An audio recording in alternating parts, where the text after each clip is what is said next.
देश भर में आज 18वां रोजगार मेला आयोजित किया गया। इस दौरान प्रधानमंत्री नरेंद्र मोदी ने विभिन्न सरकारी विभागों में नवनियुक्त युवाओं को नियुक्ति पत्र वितरित किए। प्रधानमंत्री ने अपने संबोधन में इस रोजगार मेले को एक संस्था के रूप में उभरता हुआ बताया है। वहीं बीते वर्षों में किस तरह केंद्र सरकार ने युवाओं को ज्यादा से ज्यादा रोजगार से जोड़कर सशक्त बनाया है, इस पर और ज्यादा बातचीत के लिए हमारे साथ जयपुर से जुड़ गई हैं भाजपा नेत्री आंचल अवाना। ये उनसे बात करते हैं।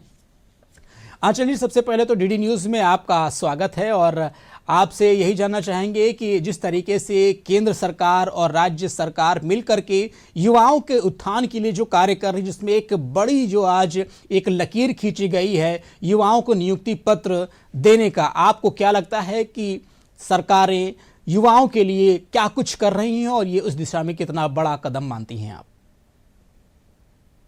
सर्वप्रथम तो आपके चैनल के माध्यम से जितने भी दर्शक हमें देख पा रहे हैं उनको मैं नमस्कार कहना चाहूंगी।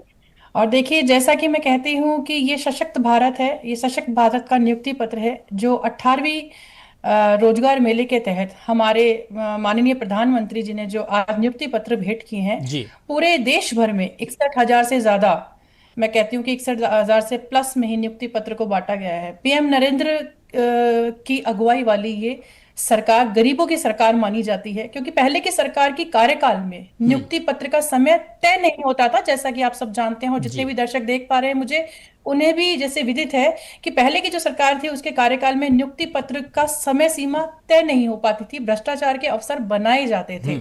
लेकिन जब से 11 साल से पीएम सरकार की, जब से पीएम मोदी जी की जब से सरकार है, तो भर्तियों की जो समय सीमा है वो तय भी हुई है। और देखिए कि युवाओं को कहीं ना कहीं से आगे रोजगार की तरफ, उत्थान की तरफ लेकर भी गया है। और जैसा कि हमारे माननीय प्रधानमंत्री जी ने कहा है कि ये युवाओं का देश है और युवाओं को आप देख रहे हैं कि किस तरह से वो आगे बढ़ा रहे हैं। जब 2014 में, आपको भी संज्ञान में होगा, देखने वाले दर्शकों को भी संज्ञान में होगा कि 2014 में जब कांग्रेस की सरकार थी और अन्य दलों की सरकार जब होती थी, तो नियुक्ति पत्र का समय सीमा जब तय नहीं होती थी तो इंटरव्यू, नियुक्ति पत्र से लेके और इंटरव्यू तक उनको फंसा दिया जाता था, या जी, फिर ऐसा कहा जाता था कि नहीं साहब आप तो इसमें कैंडिडेट को इस तरह से, मतलब कैंडिडेट, मैं मेरे शब्दों में, सरल शब्दों में कहूं तो आत्महत्या को भी इसमें युवा देखते थे कि आत्महत्या का प्रयास कर लेते थे, रिश्वत की जरूरत महसूस होती थी। लेकिन प्रधानमंत्री जी ने इस टाइम को, मतलब ये मान लिया कि बाउंड कर दिया है, कि जी, बहुत कम समय कर दिया, क्योंकि यूपीए के शासनकाल में मात्र 6 लाख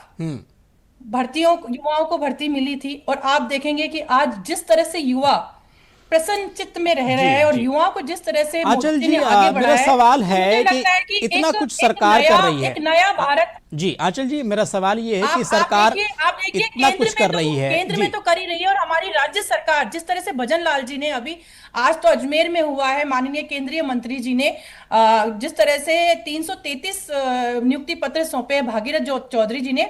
आप इसी काल में, इस कालखंड में 22 जनवरी को भी आप पीछे आ जाइए, राज्य सरकार में हमारे माननीय मुख्यमंत्री जी भजन लाल जी ने भी ठीक है, नियुक्ति पत्र जो है वो युवाओं को सौंपे ठीक हैं। है। मुझे आ, लगता है कि बहुत आसान हो गया है अब भर्ती बिल्कुल प्रक्रिया। आंचल जी, मेरा सवाल यही है कि सरकारें पहले भी हुआ करती थी, इस तरह शासन प्रशासन पहले भी हुआ करता था, लेकिन अब ऐसी क्या कुछ जी स्थिति जी बनी कि अब भर्ती का कैलेंडर जारी हो जाता है, उसके बाद में रोजगार के जो नए नए अवसर होते हैं वो युवाओं तक पहुंचते हैं, जो लोग तैयारी कर रहे होते हैं उनके लिए बेहतर होता है। कहीं ना कहीं जो स्टार्टअप्स की दिशा में बड़े कदम उठाए गए हैं, लाखों की संख्या में आज स्टार्टअप चल रहे हैं, कैसे संभव हो पाया है? क्योंकि जब सरकार यहाँ पे सत्ता में आई है, केंद्र में भी है, तो क्या कुछ रहा, कैसे संभव हो पाया ये?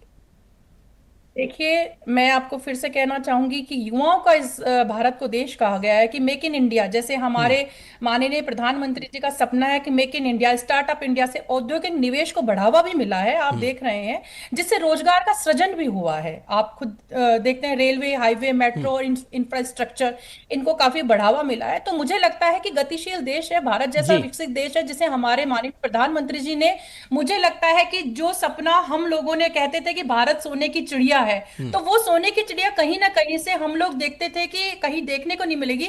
पर 11 साल से, जब से माननीय प्रधानमंत्री जी भारत के मुखिया बने हैं, तब से मुझे लगता है कि जिस अभी आप ताजा उदाहरण देखने को मिलेगा कि जिस तरह से हम युवाओं पे ध्यान दे रहे हैं, तो अब का ताजा उदाहरण है, आप जितनी भी सरकार आई और गई, आप देखेंगे कि सबसे युवा जो राष्ट्रीय अध्यक्ष जी। बने हैं नितिन जी, आप देखिए वो अपने आप में एक उदाहरण है, अपने आप में एक बिल्कुल। मिसाल है। और हमारे छोटे से, मतलब इतनी बड़े ताकतवर प्रधानमंत्री होके जो पूरा वर्ल्ड उनके आगे झुकता है, और वो अपने अपने अध्यक्ष को कह रहे हैं कि मैं एक छोटा कार्यकर्ता बिल्कुल हूं, बड़ी ये बात है, मेरे एक बड़ा बॉस है। तो मैसेज दिया देखिए, उन्होंने। मुझे बिल्कुल। लगता है ये इंडिया का एक बड़ा मैसेज गया है, क्योंकि मुझे लगता है जितने भी राष्ट्रीय अध्यक्ष बने हैं, कोई 75 साल का बना है, कोई हाँ, 70 अब साल तक के का बना है, इतिहास कोई की पहली 65 बार साल है का कि बना ये है। 45 साल के राष्ट्रीय अध्यक्ष भारतीय जनता इतिहास पार्टी को मोदी जी मिले ने हैं। रचा है। जी। एक इतिहास मोदी जी ने रचा है कि एक छोटे से कार्यकर्ता को उन्होंने राष्ट्रीय अध्यक्ष पार्टी का बनाया है। और ठीक है। इसी तरह हमारे राज्य सरकार में देखने को मिलेगा कि एक जी। छोटे से कार्यकर्ता को, जो पीछे की बिल्कुल पंक्ति में सबसे बैठे बिल्कुल, थे, आपने आज सही वो कहा। पूरे आंचल प्रदेश जी, अब मेरा मुखिया अगला बन के सवाल, बैठे चूंकि हैं। आप एक महिला हैं और आधी आबादी को रिप्रेजेंट कर रही हैं, ऐसे में महिलाओं की रोजगार में क्या कुछ भूमिका है? क्योंकि जब हम रोजगार मेले की बात करते हैं तो कहीं ना कहीं महिलाओं की भी उसमें प्रतिनिधित्व होता है। तो आपको क्या लगता है कि वर्तमान में और आगे क्या कुछ रणनीति बनाई जा रही है रोजगार को लेकर के? देखिए, महिलाओं का सशक्तिकरण हमारे मोदी जी चाहते हैं, क्योंकि जिस तरह से हम 33% आरक्षण को देखते हैं, तो जी। मुझे लगता है परिसीमन के बाद एक नया नवाचार जो प्रदेश में होगा, वो भी एक देखने का योग्य होगा। उज्ज्वला योजना, आज कितनी करोड़ों महिलाएं, उनको मुझे लगता है प्रधानमंत्री जी को दुआएं देती है कि, क्योंकि जिस तरह से चूल्हे से लेके आज महिला गृहिणी ईंधन को छोड़ के गैस तक पहुंची है, तो ये हमारी माननीय प्रधानमंत्री जी की देन है। उज्ज्वला योजना आई है, जी। बेटी बचाओ बेटी पढ़ाओ से भी भारत को एक अच्छा विकास मिला है। और मुझे लगता है कि आज की नारी सशक्त नारी है। महिला सशक्तिकरण को बहुत अच्छी तरह से उन्होंने बढ़ावा भी दिया है। और आज हमारी देश की राष्ट्रपति द्रौपदी मुर्मू जी है, जी। इससे बड़ा कोई उदाहरण मुझे लगता नहीं है कि मैं सामने पेश कर पाऊं आपके। तो महिला सशक्तिकरण को हमेशा से मोदी जी ने प्रोत्साहन दिया है, हमेशा आगे बढ़ाया है। और जो अब चुनाव आएंगे, अभी विधानसभा चुनाव जब आएंगे, तो 33% का जो हमें आरक्षण मिला है, उसमें महिलाओं को कहीं ना कहीं उनकी बढ़ोतरी होगी और उनके एक विकास के नए आयाम पैदा होंगे। बिल्कुल, निश्चित तौर पर तो जो राजनीति है, राजनीति में कहीं ना कहीं महिलाओं की जो 33% का आरक्षण है वो लागू होगा और महिलाओं को भी बराबर हिस्सेदारी मिलेगी और कहीं ना कहीं इससे देश विकास के पथ पर और तेजी से अग्रसर होगा। बहुत बहुत शुक्रिया आपका आंचल जी, हमसे जुड़ने के लिए और जानकारी साझा करने के लिए। धन्यवाद, धन्यवाद।